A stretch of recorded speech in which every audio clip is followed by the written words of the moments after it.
Happy birthday, Kuykendahl. Okay. Last we left everything, Yeah, like ran in the wood we through. were in Tropica, and I Doorbell. guess we can start Got Chinese with in there. somebody else. Let's go ahead and start with the campsite. Or chicken fried rice and I'd probably fit something. Ooh. Let's start with our friend Thalion. Okay, Thalion. In here. You look and see what's happening. Let's start with your nighttime. You have dreams of being insatiably hungry. You're at a buffet of just raw meat and you can't stop yourself from eating. And you're just eating and eating and eating and eating and eating until you get full and your stomach bursts open and you're trying to put it back in because you're hungry. You ignore the pain and you're trying to put the food back in your stomach because you're still hungry. And then, boom, you wake up for the day. That is your dreams for the night. Okay. It's pretty messed up, but you cannot stop the hunger. Excuse me. Okay, Kuykendahl. When you left the group, you said, I've got shit to do, and then ran off.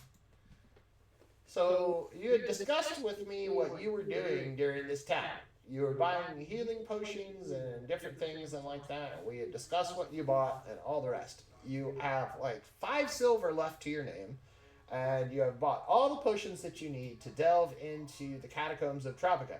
Now, what you don't know, and I was going to inform you, you do know because of the one text message that I sent you, and then I replied back to somebody else, right? Is that you met up with Baltan in the evening, and you agreed to cut your hand open and give him a vial of your blood. Remember? Yes. Okay. Yes, I do. So, you met it with Baltan, cut your hand open, gave him a vial of your blood, and now Baltan is going to take that and do something else with it.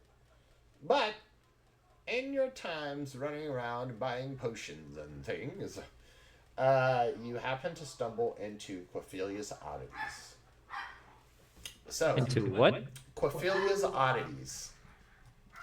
This nice little shack with a creepy woman right next to the meat market. And she tells you, I have a prophecy for you, but it will cost you if you want it. Okay. Just trade me a little something of yours. Okay. What are you thinking? I'm just thinking, some small little memory. Something of yourself of being a champion. You see, I was never able to do such things. I'm so frail and, I look like this. So creepy, So people don't want me on their parties. I want to be an adventurer. If you would trade me one small memory, I will give you a prophecy for yourself, and I can tell you where to find the one you seek. The one I seek. Yes. Fuck it. She says, great. Now, me, myself, I don't have the magic to do this, but I have a few enchanted items that I think that we can get by with. And she goes rumbling around her creepy little shop. And she comes back with a memory jar and a prophecy stone. She places the prophecy stone onto the counter. And she holds the memory jar out and she says, please take this. Okay, so what am I doing with this? Just hold this jar and don't open it.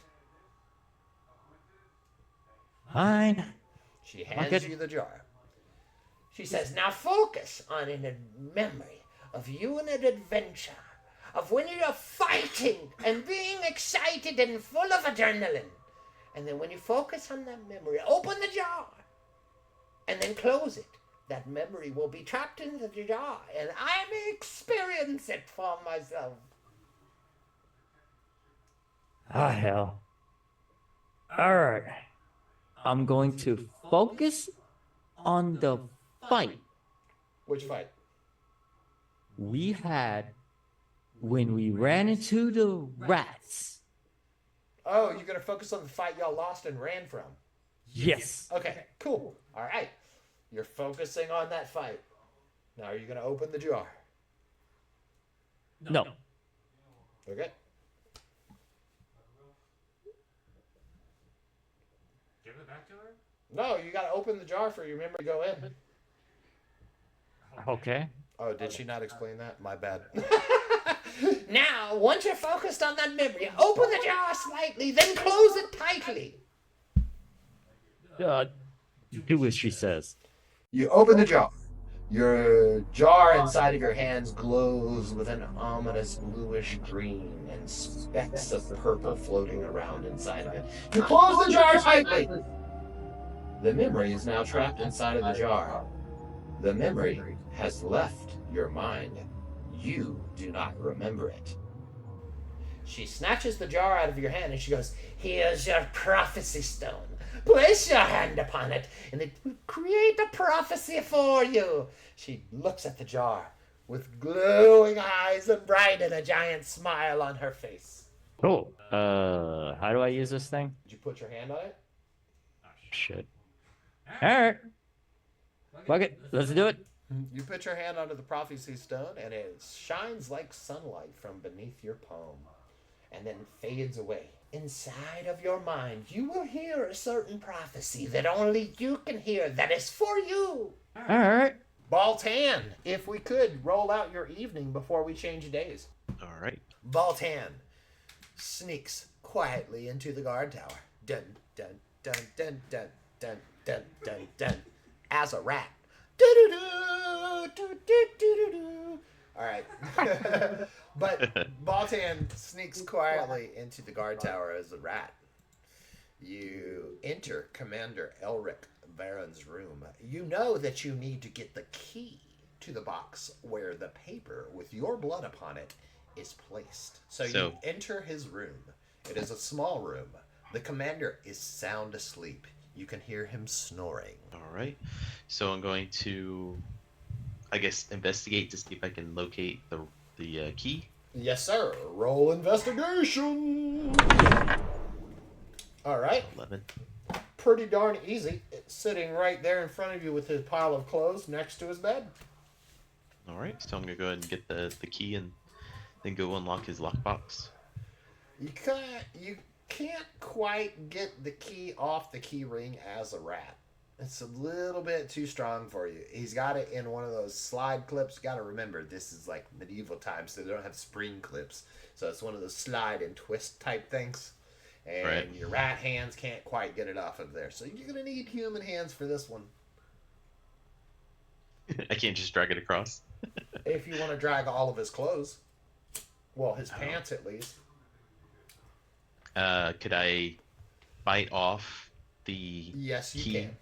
Yeah, can I do that? I see where you're going. Yeah, you can bite off the loop that's on his pants. You're going to drag the whole key ring at that point, though. Yeah. There's How many a lot of keys? keys How on many there, keys bro. is it? All right. So yeah, I'll go ahead and shape out, Okay? and You then get the and then key. when I shape, yeah, I'll get the key off of it All right, are you going to as shift back, quietly or are you going to try as to quietly leave? as possible. So Yeah, or are you going to try to leave as human and save your last wild shape? no, I'm gonna go ahead and turn around and unlock the thing, Okay, yeah. and then I'll go ahead and switch it out real quick. Let's go ahead and see what's in the box. Okay. Inside this box, you see a brown paper with a blood stain on it. Your paper, right on top. But also, you see a couple warrants, verdicts, and edicts that the commander has collected. Some from months upon months upon months ago. People that have already been captured. And also, suspiciously, a handwritten piece of paper that is almost like his own little ledger of notes of goods coming in and out of the city. Okay. Well, I'm gonna first go ahead and just switch out what I have Okay. for the blood. You switch it out for the Kuykendahl paper with the blood on it. All right. Swippity swapped. And then I'm just gonna go ahead and close it again and Yeah. relock it. Okay. It's relocked. And then I'll go ahead and put the key back in where he had it earlier. Okay, I need a sleight of hands roll to keep from jingling the rest of the keys. Okay, actually, I was putting you at 10. All right, cool. You made it. You did not make a sound. Now you just need to get out alive. Right. So I'm gonna wild shape again, Okay. and I'm gonna go again as a Mind you rat. guys, let me give you a description of this for those of you listening. He had stashed his clothes outside when he wild shaped into a rat. He just turned naked in the commander's room and did all this completely naked, right? So if he would have woken up, he would have just found Baltan with a key, naked, going, "What's up, guy?" Balls deep. It's the only way to roll. Oh yeah. Okay, you wild shape back into a rat, and last thing I need is let's just do three sneak rolls to make it out. You're good. You're good. Oh, okay, event. All right. Could I use my inspiration on that? Yes, you can. Balls Okay, dead. yeah, you're good. I was just gonna make you the last scene. You were gonna be going out the kitchen, and the cook that's working on breakfast notices you and tries to chop off your tail or something. But you were good. You're Alright. good. Hey, inspiration dies, guy. That's the way you roll with inspiration. Save them for those moments that count. Alrighty. If all the avatars wouldn't mind rolling your 10d100s, please. What's up? What do you want to do with the hand? Sir Wilhelm, when you roll your 10d100, after you roll that, roll another 2d100 on top of that. Okay, doing that now. 632 plus 127. Wow. Wow. It takes like 50,000 fucking still effectively do anything like significantly impacted it. Yeah, it's kind of the point. It's just to give you a grasp of some of the DM power, right, throughout the game. That's kind of to slowly influence. Now, you have a really long campaign, like our last one, then you can start to really affect shit. And fuck the DM over. Wait until one of you guys rank up your avatar. That's all updated. Alright, scores are updated. Awesome. 623, 68, 12. The day is now pushed forward. A new day dawns on Tropica. And as the sun rises, Thalion Vornwyn wakes up in Chiral Forest East after having very intense nightmares of hunger and a very weird situation where he eats himself until it bursts and he tries to shove it back into his own stomach to solve his hunger. As you wake, Thalion, you know that feeling when your shoes get wet and you still have to work in them and walk in them all damn day, and that feeling how your skin feels after you take them off, how it's on fire and it burns? That's the way your entire body feels as you wake upon this morning. Think to myself, what the hell happened? Well, you're right where you left yourself, but you are extremely fucking hungry. Mouth watering, guy in the desert hasn't eaten in 3 days. Almost at death, feeling hungry. Your stomach pains are beyond anything. Okay, I succumbed to the hunger and I began eating a deer corpse. I mean, don't you have food in your inventory? Well, you said I was fucking crazy hungry. I mean, you do. You have good sea bass in your inventory. You've got deer meat in your inventory as well. 25 pounds of it, mind you. We're gonna begin eating the deer meat. Okay. Well, take some of it out of your inventory when you get a chance. You have 10 of them. So at this point, with the way that your hunger is, I remember telling you guys y'all need to eat a pound of food per day, right? Your hunger is up to double its consummation at this point. So you need to eat 2 pounds of food per day. Okay, so remove 2 pounds of deer meat, because it says I have 1 25-pound deer meat and then 10 pounds of deer skin, 10 of them. Oh, yeah. we can just alter the weight on that. So, how many pounds are you gonna eat? 2? I mean, I feel like that's crazy to eat at one time. Maybe like a quarter pounder. You know, with you cheese. could, your body will actually metabolize this. That's why I said you're, All right, you're we'll gorge. Fine. yeah, you have a crazy amount of hunger in you right now. Okay, let's satiate the hunger. Whatever it takes. Fill the meter. Okay. You now have 23 pounds of deer meat in your inventory. You gorge yourself on raw deer meat. You notice this raw deer meat is the most delicious fucking thing that you've ever tasted in your life. But in your mind, you kind of feel sick because you're eating legit raw deer meat. Pretty fucking gangster. Yeah. And you notice as your hunger satiates and you lean back on your bedroll after gorging yourself, your skin slowly stops burning and you feel a lot better. Good deal. So I stand up and feel better. Yep. Summon my majestic elf through my mental connection. Okay. Here comes Bale. Ba-dum, ba-dum, ba-dum, ba-dum, ba-dum, ba-dum, ba-dum, ba-dum. And he starts trotting around you. He's very happy today. Why are you so joyous? Well, because he got to spend the night in the forest and you were here. Little did you know he checked on you all night. What I remember is running out here, being hungry, falling asleep, waking up, being hungry, eating. That's it. Yeah. But you remember your dream, your really weird dream. That you're at a luxurious banquet and it's very posh. You're in some nice robes and everything else, and you stuff yourself with meats until your stomach explodes. Then you start trying to stick it back in your stomach because you're still hungry. Okay. If I was running out here because I was hungry and now I'm no longer hungry, I think I will return to the town. Okay.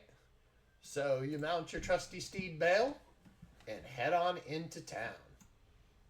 Back in Tropica as the sun rises.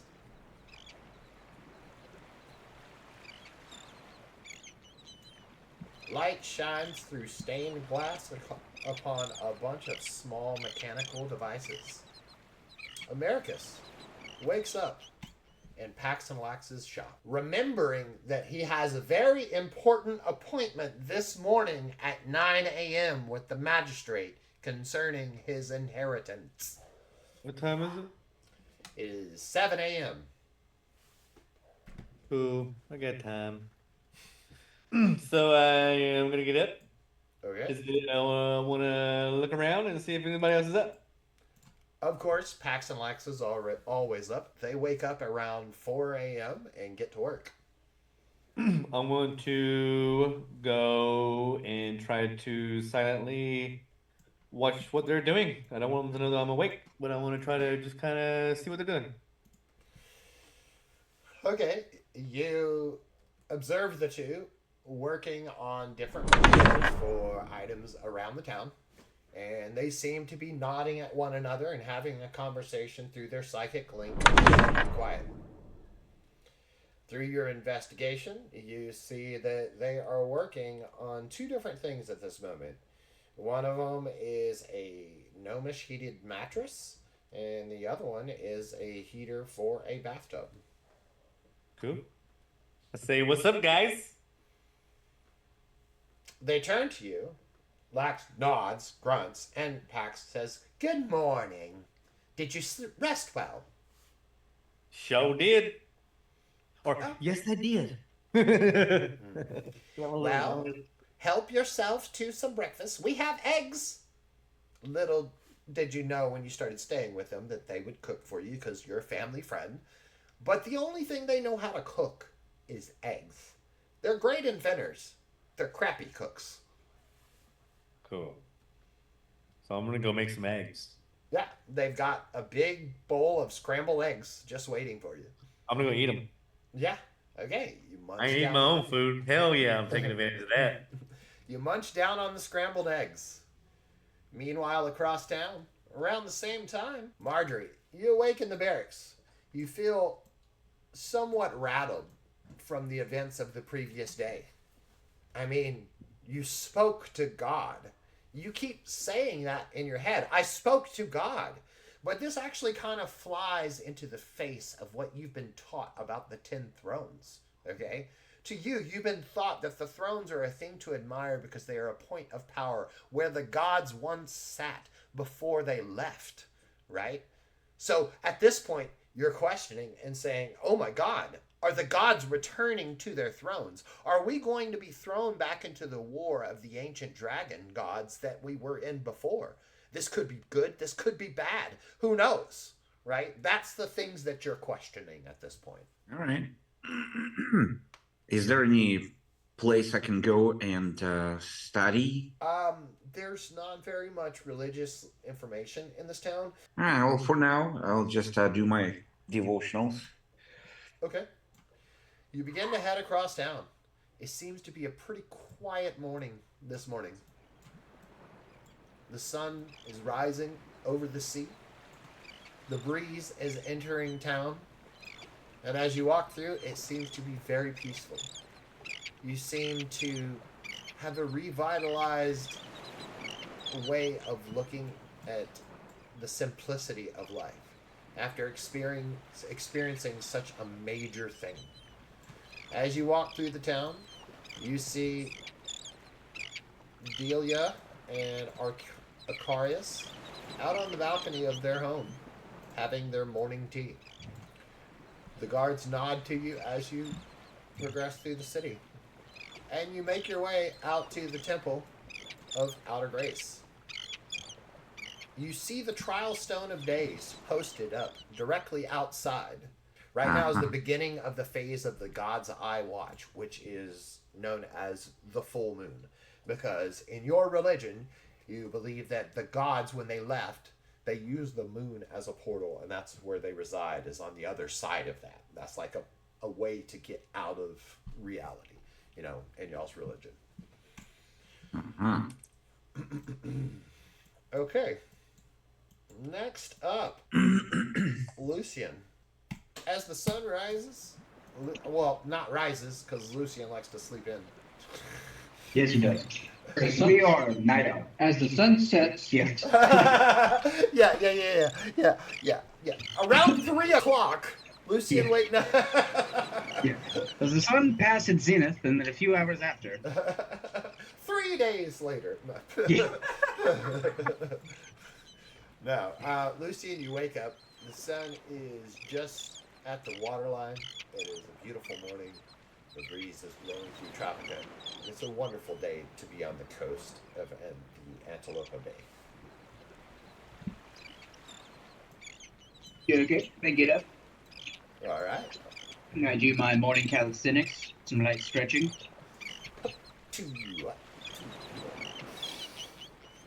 I will get dressed and head up on into town through the southern gate. Phineas nods to you and he says, "Morning, Lucian. Good day there, boyo." Oh, good day, sir. Hello. Yes. It is a fine morning, is it not? And he does one of these little snap things. It sure is. Missed Jesus you yesterday Christ. morning. Came through here. There was no one guarding the gate. I was worried about you. You going to town to see the bishop? I know there's quite a thing. A bishop in our little town, way out here on the coast. But of course I did. A little bug like me, I couldn't be caught not paying tribute. I wouldn't even want to know what he would do to me in that kind of situation. Well, it's a good thing he's gone now, and it seemed he was very pleased with our town's devotion. He solved our problem. As do most bishops when they show up to do these things. They're nasty little creatures, but they do the trick every time. I just don't want to end up on the bad side of one of them. With all the things that I've heard in the fairy tales over time, I just can't afford something like that. Oh, you're telling me I saw him in action? It was amazing. Did you? Yes. Shh. Don't tell anyone. I don't want to draw his attention. He waves you over to come inside of the sharecropper's ledger shack. Okay, I'll go over there conspiratorially. This is new. What did you see, boyo? They keep everything very secretive. I've heard that they get rid of witnesses for anything that they do. No. And that's why you must promise me. You'll tell him not to sow him. I promise you, boyo, I wouldn't say anything on my life. It was truly incredible. I'm not even sure what happened. Miraculous, some might say. He marched everyone out. As everyone saw, they just meekly followed him. And he asked. They followed him out. Well, I happened to trail them a little bit, curiosity and such. He just marched them to the edge of town, outside of the gates, out in, the land between, just Yeah. off the road. And turned them around. He exchanged words with that rat fellow. I couldn't hear what they said. I was too far away. And he simply snapped his fingers, tore each other apart. Jesus. And then he waved his hand and walked away. By the thrones, that is the most crazy thing I've ever heard of. Almost like divine retribution for home rat. It truly was magnificent and terrifying. Could you imagine the power one has to wield? I wouldn't even know. He must be connected to the thrones directly. I wouldn't even begin to imagine. I don't know that much about things. That's why I pay my devotions and just move on about my day. I can't be bothered with a lot of these things. I'm just a simple guy trying to make the crops come in so we don't starve to death. But you say that those rat folk tore each other apart. What of the big fella? The one that looked like he was half human, half rat? They said the bishop waved his hand and walked away. That big fellow just stood there, like he was in a trance of some kind, and then fell to the ground. I've heard stories that if you displease a bishop, he doesn't even have to be around. He'll haunt your nightmares until you go mad and you go completely insane until the nightmares take you over and then you're stuck in them forever. It could be. I don't know. I was unable to hear what they were saying, but I saw him wave his hand and a man died. It was Well, incredible. simple townsfolk like us, we just need to pay our devotionals and move on. I'm getting nervous even talking about this, but thanks for the tips. It's a great bit of gossip. I know I'll be doubling up my next devotions if I ever see another one of those buggers again. And remember, didn't hear it from me. You just By my life, boyo, I won't say anything. Lucian, you have my word, and if you know anything, my word is my bond. all we have in this world is our word. That's right, and they damn straight can't take that from us, bishop or not. You're a good man. Okay.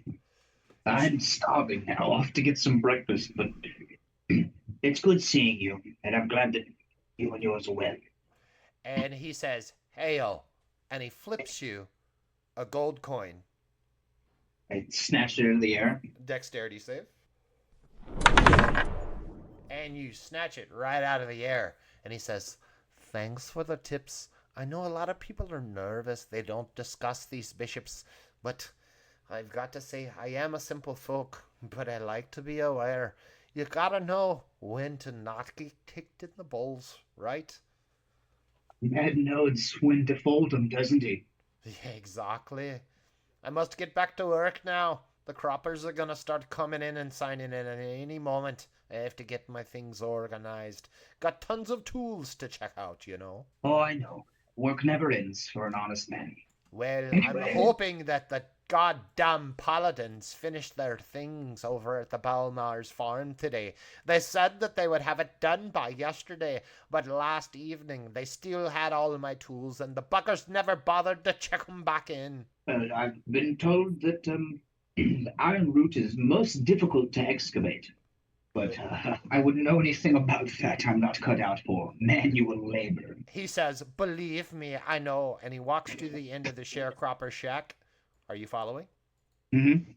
And he folds open a tarp, and piled up next to the building like kindling is just giant piles of iron root. and it's an amazing amount. I think I've ever seen so much in my life. Is this all excavated from the Belmire farmstead? Yes, they brought in this last stock yesterday. The stuff, I don't even know what we're going to do with it, but I'm under strict rules to not show it or give it to anyone. I know that I can trust you, boyo. You're a townie like me, forever and always. So, I just wanted to show you. These buggers have been pulling up a lot. They might as well dug up the whole damn farm. And you're not sure what we're doing with it. They're just stockpiling it here. I know that they're sending it to the capital. Can it be smithed or worked? I don't know. Seems too dense. But imagine. Even if it is smithed or worked, it's not going to be done by us, not us towny folk here. Apparently, they want this stuff. Apparently, there's something about it they're interested in. It's all to be shipped off to Talmadun. Thank you for the information. You know, knowledge is power. Guard it well. He pats you on the back and then turns and starts to work on making marks for where his tools go. I'm gonna thank him for the gossip and the gold coin and continue into town. He nods and gives you like 2-finger like little salute off his eyebrow, and you continue into town. Baltan, you wake up to an empty room in the Tropica Taverni bunkhouse, and there is not a halfling sleeping in your drawer. You feel a little lonely, but after last night's mission, you know that your spot will be safe in town.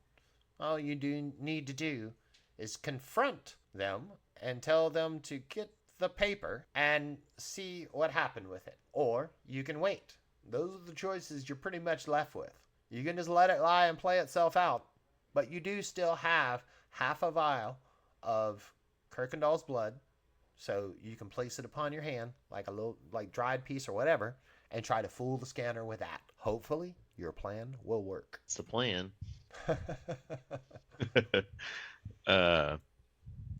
Love you, man. Yeah, thanks. Now, also, let's see. Do I apply a long rest? Yes, everybody applies a long rest. Okay, well, after my rest, I guess I'm gonna go to the tavern. Okay, you start heading out to the tavern in the morning. It's a nice, beautiful morning. You see Lucian, Silvertongue, walking up. Americus, you've finished your eggs. What are they doing? The same shit? Yeah, they're still working. That's all Okay. they do, is just work. I'm gonna walk out and say, later, guys. Okay, you head out into the town. It is a beautiful morning in Tropica. You approach your favorite spot in town, right in front of your mom's old bakery. You know that today is the day that your life culmination of your inheritance and everything will be met. You feel a little bit nervous about what Thelma is going to do at this moment. Standing in your favorite spot, looking out at the ocean as the sun is rising, you think everything could change today, as long as the plan that you and Lucian had comes together. I'm gonna go look for Lucian. You head down the street. Lucian, you see Baltan. Baltan, you see Lucian. Ah, good morning, Baltan. Good morning to you, Lucian.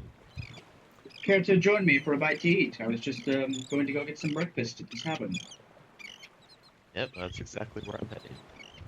Oh, As you approach the tavern, you see Americus Batal. good morning, little one. I Hello nodded there. him. How's it going, guys?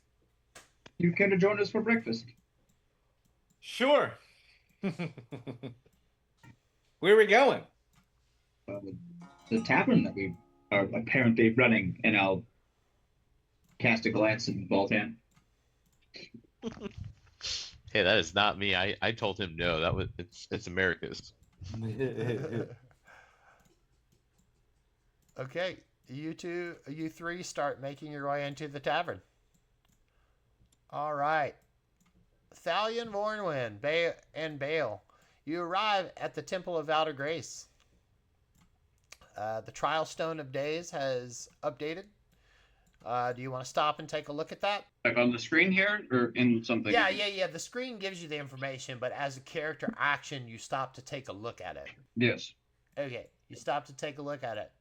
Marjorie Payne, doing your devotional, you feel a deep connection with something otherworldly, something familiar, something like what you experienced in the tavern when you grabbed the icon of knowledge. You breathing this in? Cardenas, 1d100. Marjorie, please roll an intellect save. And Cardenas, when you get a chance, astral sense, please. Fucking 2. Jesus Christ. Okay. Get fucked. 1d100, I get 2. Get fucked. That's insane. That's. I'm gonna bother adding that. God said no. Yeah. Astral sense 104. Yay. Okay. Marjorie, you feel that connection once again. Cardenas, you are looking down from a shrine at a young woman praying. I want to try and reach out and touch her mind. You feel her prayers seep into you slowly, as if they were coming through some unknown conduit.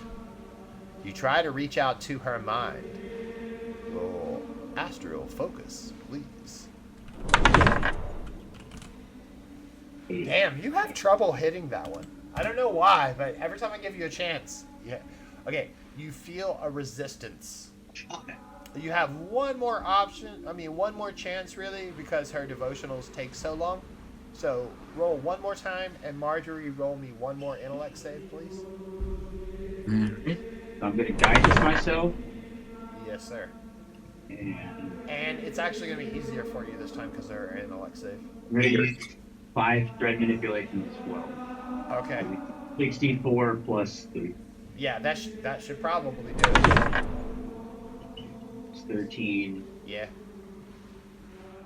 In the same range, you'll get it. You got it. 17. You got it. You got it.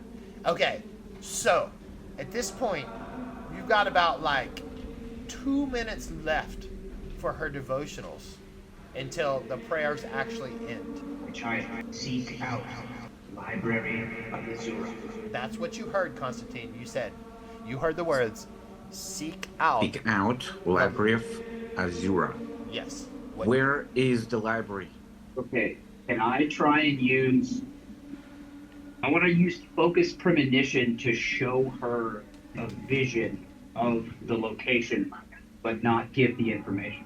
So you're going to make your response an image through the psychic connection of focus premonition of the direction she needs to head to show her the location, correct? Correct. God damn, that's beautiful. Great fucking path. Go for it.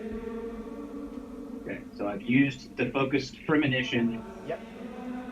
to identify hidden or obscure information about the place, the Library of Azura. Okay, now, you know I can't make this easy on you. Yes. Marjorie, roll me an intellect save, and you want to roll low. All right. Can I also, in this moment, use Destined for Greatness? Yes. Any astral powers are on the table. Oh. No, it only works for me, because I can't do it on her, can I? Yeah, no, you can't. Okay, If you were never in mind. her body possessing Yeah, her, right. yes. Right. But I don't want to do that because I need my RP points. Yeah, Marjorie's save is low enough.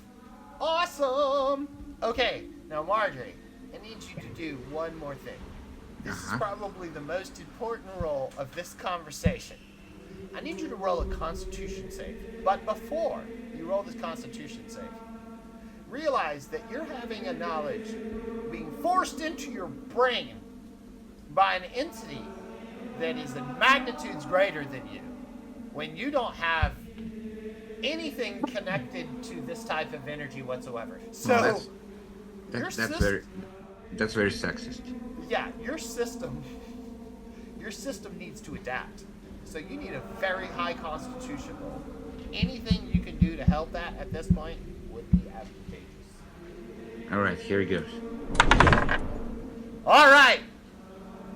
This is for the librarian and Marjorie both. A flash as the scene pans down across the ocean. It flies across the top of Tropica, passing it, going over a giant forest. To the left, there are mountains covered in mist, and to the right, there are plains. In these plains, you see centaurs roaming around, fighting other creatures that don't seem to be anything. You pass a giant set of different villages speckled throughout the mountain. You pan up to see a giant mountain range towering over everything, surrounded in mist. It goes up, up, up, up until you see a beautiful city with giant walls, and it goes into a small corner of the city in the lower east side. And in this lower east side, there is a small shop that says Shape of Ezra. All right, we have to go there, I guess. Party assembled. Dude, you guys got so many pieces that it's almost like you gotta get 10 pieces to unlock World Quest. But so now, Marjorie, because you didn't roll highest of the high, unfortunately, I have to do this. Hey there, germs and worms. It's your old pal, Mikado. I don't know about you. I'm just sitting here chewing the fud. But usually when gods get involved, somebody explodes. I'll get the leftovers. Vilheim, if you're listening, this was the reason I gave you the 2 rolls from the previous time that they connected, because it's a violation of the barriers. It's a push past the barriers. So now you need to roll 1d100 again, and then 1d100 again, because it was 2 actions that went through the barriers. So you get 2d100 right now added to your score. And would I notice this? What'd you say? Would I notice this and give a shit? Yes, you can notice it if you like. If you roll astral sense, I can give you a directional sense, or how good you roll. Okay, 128. Sense coming in. Okay, monster roll here. 110. 110? Okay, that's good enough. Your mind seems to grasp images as you close and focus, as you sit inside of your nexus between worlds inside of the bulk. Your eyes fall upon a small city sitting on a coast. You get the sense of an ocean breeze, and you can see that this is where the chosen ones lie. The magnetic feeling that you've been feeling towards this world, it's because there are 6 people here that you know have like a potential of energy. I see. Okay. So I found your violation of the barrier directly focuses on a building outside of town on the west side. You can feel it as if it were a drop in the water, and the ripples come from this building. I want to focus up on that. Correct any structural.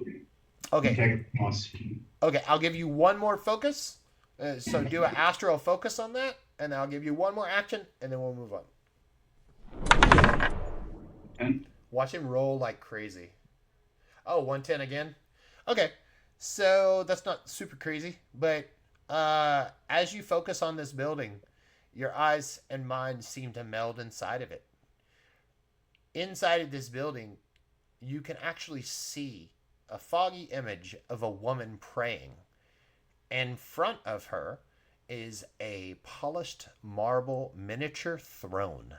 And in that throne, hovering behind it, not sitting in it, you can almost make out the image of Cardenas, the librarian, your friend. Oh, you son of a bitch. What are you doing here? Across the astral plane, his voice rings out. Cardenas, you can hear that. I'm just reaching out to... She contacted me. What do you mean? What am I doing here? Break fucking rules, buddy. And hold on. And poof, Cardenas disappears out of the place. And out of nowhere, as if something was grabbing your back, Wilhelm, you can feel the force of the dimensional barriers yank you back out and pull you back into your space of bulk and nothingness. I think I'm out of happiness. But roll perception, Cardenas, and roll perception, Wilhelm, since you're close to the thing. Marjorie, you take 6 damage from mental headaches. We killed Marjorie. Right? That's not the worst 5. I've ever taken. Yeah. There are now 5 shows. As the avatar disappears from the temple, you hear a high-pitched whine in your ears. Your vision blurs. Your breath is taken from you, and you fall to the ground, holding yourself up with one arm. Your breath slowly starts to come back. Your vision starts to de-blur and start to come back, and the high-pitched hum fades away. Perception, Cardenas, yes, you hear Wilhelm speaking to you. Oh, what's up, brother? Well, she reached out to me. I'm just simply trying to help her ascertain the knowledge that she seeks. I have sent her to a remote doorway to my realm. I'm not fucking tripping, dude. I would have let it slide. I know. It was you till I got there. So, I'm trying to remedy the situation so we do not have to break the lattice work any further. Yeah, If she can come to me in this realm, then the lattice is not in danger. Yo, let's not fuck with the lattice. I like the lattice. She is the one fucking with the lattice. Okay. All right. Well, fuck her then. What is she doing? Well, she's trying to contact me Why does she have to fuck with the lattice to contact you? because she's breaking into our realm. Why is she breaking? Why are you helping one who's breaking into things? I'm not helping her. I'm making it to where she doesn't need to break into my realm. It sounded like you were trying to help her. I'm trying to make it so that she doesn't need to break the lattice, Did the you dimensional boundaries, to contact me. I see. Okay, Marjorie, you have recovered. And as you step out of the hall, you see Thalion coming up on bail. I say that we need to go and collect the keys before Thalis leaves the tavern. Lucian, Americus, and Baltan, you come into the tavern. Eglas is on the stage, playing, as usual, horribly. And he's playing a flute now, because somebody broke his lute. You walk through the bar, it seems to be a normal day. People are coming in, and they're all waiting. None of their plates are filled. They have nothing in front of them at the moment. Philbus is cooking. He's running around the kitchen quickly. He looks really stressed as he tries to prepare everything. Oh, good morning, boys. Sorry, I'm trying to burn through the last of things and serve everybody only a few different things, so it's not so heavy on you guys. There's a shipment out at More Shipping and Supply. I have all of my stuff packed, and I will get to it shortly, but I've got to get these orders out so I can complete this run on the books. I have to go and pay the taxes and deliver the money, so you guys don't have to deal with much. Here! And he hands Americus a bag of 1,000 gold. Go pick up the supply and get ready for the week. Running a tavern's not an easy thing, and for some reason, my prep staff didn't come in this morning.